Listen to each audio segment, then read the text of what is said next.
जो partial tear होते हैं रोटेटर कफ के या जो टेंडिनाइटिस होती है, उनको बिना सर्जरी ऑर्थोबायोलॉजिक्स इंजेक्शन की वजह से ठीक किया जा सकता है। कैसे जानें कि आपको रोटेटर कफ इंजरी है या फ्रोजन शोल्डर? दोस्तों, इन दोनों ही कंधे की प्रॉब्लम्स के अंदर पेशेंट का कंधा उठना बंद हो जाता है और उसको दर्द होता है। तो हम बात करेंगे पहले रोटेटर कफ इंजरी की। तो आखिर रोटेटर कफ क्या होता है? दोस्तों, रोटेटर कफ में 4 मसल्स होती है जो आपके शोल्डर जॉइंट को सराउंड करती है। आगे वाली मसल को बोलते हैं सबस्कैपुलरिस, ऊपर वाली मसल होती है सुप्रास्पाइनेटस और इसके पीछे होती है इंफ्रास्पाइनेटस एंड टेरिस माइनर। ये 4 मसल्स आपके शोल्डर को स्टेबिलिटी देती है। जब इसकी इंजरी हो जाती है तो इंजरी में रोटेटर कफ टेंडिनाइटिस भी आ सकता है, पार्शियल टियर भी आ सकता है और कंप्लीट टियर भी आ सकता है। मोस्ट कॉमनली जो मसल इंजर होती है रोटेटर कफ में वो होती है सुप्रास्पाइनेटस, पर बाकी मसल्स की भी इंजरीज बहुत कॉमनली देखी जाती है जिसमें सबस्कैपुलरिस और इंफ्रास्पाइनेटस भी शामिल है। टेरिस माइनर की इंजरी बहुत रेयरली मिलती है। तो दोस्तों, जब किसी एथलीट को रोटेटर कफ इंजरी होती है, अगर वो पार्शियल टियर है, इसके अंदर वो अपना हाथ पूरा उठा सकता है, पर उसको शोल्डर में जब हाथ उठाते हैं इसके अंदर पेन होता है। इस कंडीशन में हाथ पूरा घूमता है तो मूवमेंट में कोई रेस्ट्रिक्शंस नहीं होती है। अगर आपको कंप्लीट रोटेटर कफ इंजरी हो गई है तो आपका हाथ उठना बंद हो जाता है, तो एथलीट अपना हाथ नहीं उठा पाता है। जो ओल्डर पेशेंट हैं जिनके अंदर कंप्लीट रोटेटर कफ या सुप्रास्पाइनेटस टियर है, वो अपना हाथ नहीं उठा पाते हैं। अगर कोई उनका हाथ उठाए तो वो अपने आप उठ जाता है। इसका मतलब है कि आपको सिर्फ रोटेटर कफ का कंप्लीट टियर है और आपको फ्रोजन शोल्डर नहीं है। फ्रोजन शोल्डर के अंदर जो शोल्डर जॉइंट का कैप्सूल होता है वो हमारा फ्रीज हो जाता है, टाइट हो जाता है। इस वजह से हमारा हाथ हम खुद भी नहीं उठा पाते, और अगर कोई ट्राई भी करेगा आपका हाथ उठाने का या अपने दूसरे हाथ की मदद से आप अपना हाथ उठाने की कोशिश करोगे तो भी नहीं होगा।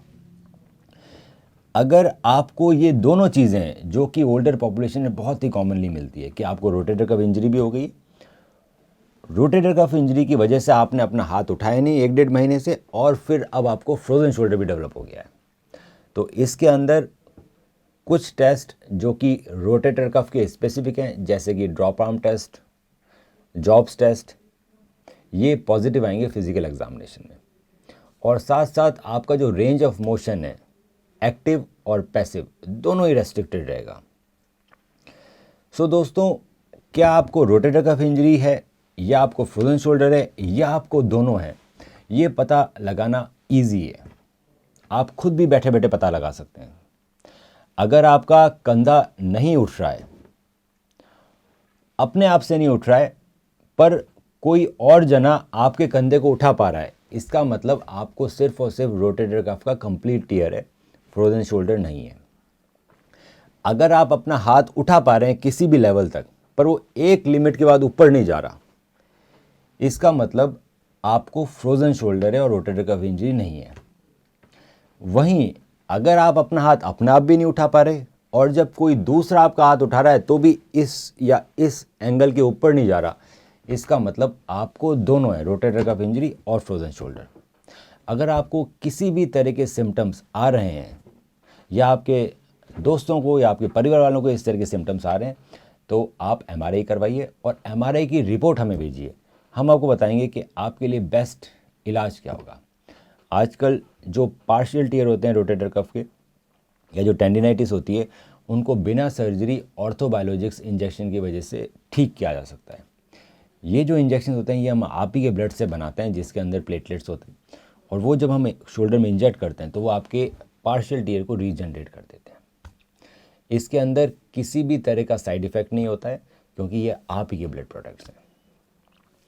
अगर इसमें रोटेटर कफ का कंप्लीट टियर आता है किसी पेशेंट को, उसके अंदर भी एडवांस आर्थ्रोस्कोपिक सर्जरीज होती है, जिसके अंदर एडवांसमेंट डबल रो रिपेयर किया जाता है। जो एंकर यूज़ होते हैं वो बायो कंपोजिट होते हैं, आपके बोन में कन्वर्ट हो जाते हैं।